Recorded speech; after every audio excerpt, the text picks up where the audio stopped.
even with Spike Lee's success, he's done something different, and Hollywood has taken notice.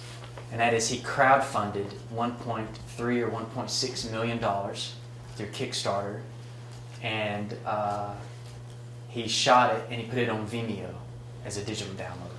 So he didn't even worry about putting it into cinemas. He didn't worry about putting it in DVD in Walmart and Target or anywhere else. He just strictly sold it on Vimeo. And he said, this is the future. That's what he said. And he said this like 2 or 3 months ago. He said, this is the future of filmmaking. We'll just do it ourselves and we'll put it on digital platforms. Now, why is that? Well, if you and I were to make a movie and we were to get cinematic distribution, the theater is going to take 50% of that movie ticket.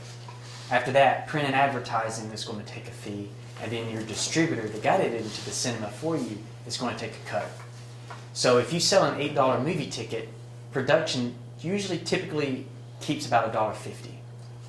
So you would only keep $1.50 of that $8 movie ticket, on top of however much money you spent making your film, right?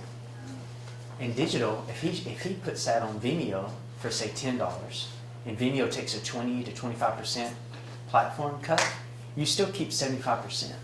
You see what I'm saying? Like, whereas if it was a cinema ticket, you'd keep 10%.